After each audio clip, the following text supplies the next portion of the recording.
দেশের বাইরে রাজনৈতিক অনৈক্যর বার্তা দিতে চাইছেন মুখ্যমন্ত্রী, অভিযোগ বিজেপি সাংসদ শ্রমিক ভট্টাচার্যের। কোন রাজনৈতিক দলে কাজ করে, আমরা জন্মলক 50-এর দশক থেকে কংগ্রেস বিরোধী রাজনীতি করে এসেছি।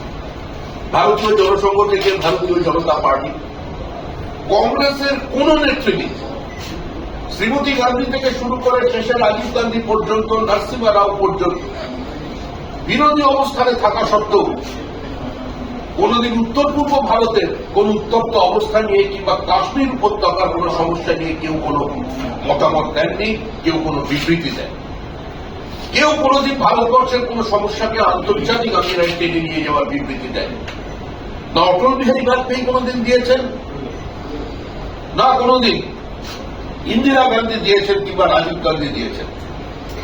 এমনকি আমাদের চূড়ান্ত রাজনৈতিক বিপরীত অবস্থানে থাকা ফরওয়ার্ড ব্লকের চিত্ত বসু তার বক্তব্যকে, তার প্রস্তাবকে মেনে নিয়ে ইউএনওতে ভারতের রিপ্রেজেন্ট করানোর জন্য বিরোধী নেতা হিসেবে অটল বিহারী বাজপেয়ীকে পাঠানো হয়েছে। কংগ্রেসের কোন নেতৃবৃন্দ তার বিরোধিতা করেনি, সমর্থন করেছে। কারণ আন্তর্জাতিক ঘটনা প্রবাহের ক্ষেত্রে, দেশের আভ্যন্তরীণ নিরাপত্তার ক্ষেত্রে একটা রাজনৈতিক ঐক্যমত্যের প্রয়োজন হয়। মুখ্যমন্ত্রী সরাসরি দাঁড়িয়ে বলছেন যে আমি প্রয়োজনে আন্তর্জাতিক বিশ্বে গিয়ে পশ্চিমবঙ্গের এই সমস্ত ইডি সিবিআই এর ঘটনাগুলোকে তুলে ধরব। তৃণমূল কংগ্রেসের বিভিন্ন মুখপাত্ররা গিয়ে প্রকাশ্যে প্রতিদিন টিভি চ্যানেলে নিয়ম করে বসে আজকে কাশ্মীরে সেনাদের অত্যাচারের কাহিনী শোনাচ্ছে। কার হয়ে বক্তব্য রাখছেন এটা? খাগড়াগড় বিস্ফোরণের পরে মুখ্যমন্ত্রীর বক্তব্য দ্য ডন দ্য নেশনে ব্যানার হেডলাইন হয়েছিল, প্রথম পাতায় প্রকাশিত হয়েছে বিভিন্ন টিভি চ্যানেলে। মমতা বন্দ্যোপাধ্যায়ের এই বক্তব্যকে সম্প্রসারিত করা হয়েছিল যে কোন নেতা বক্তব্য রাখছেন, তিনি সংসদীয় গণতন্ত্রে অংশগ্রহণকারী একটা স্বাধীন দেশের রাজ্যের মুখ্যমন্ত্রী নাকি তিনি অন্য কোন দেশের প্রতিনিধি। দেশের মানুষ বুঝে উঠতে পারছেন।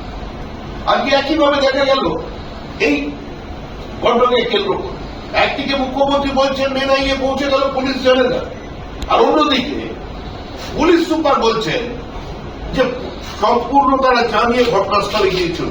অর্থাৎ একটি ঘটনায় রাজ্যের স্বরাষ্ট্রমন্ত্রীর বক্তব্য এক, আর পুলিশ প্রশাসনের বক্তব্য অন্য ধরনের। আমরা কোন রাজ্যে বসবাস করছি? এটা কোন সরকার? টুইটের মাধ্যমে পশ্চিমবঙ্গের রাজনীতি নিয়ন্ত্রণ করতে চাইছেন তৃণমূল মুখপাত্র কুণালকে আক্রমণ শ্রমিকের। তৃণমূল কংগ্রেসের মুখপাত্র প্রতিদিন টুইট করে মনে করছেন যে যারা পশ্চিমবঙ্গের রাজনীতির গতি প্রকৃতি এবং রাজনীতির গতির মুখটা সোশ্যাল মিডিয়ায় টুইটের মাধ্যমে নিয়ন্ত্রিত হয়ে যাবে। এটা সম্ভব নয়। মানুষ পশ্চিমবঙ্গের তৃণমূলের বিরুদ্ধে ভোট দিতে চাইছে। মানুষ তৃণমূলের কে এখান থেকে বিশ্রাম দিতে চাইছে। এই নিয়ে আমরা এসেছি।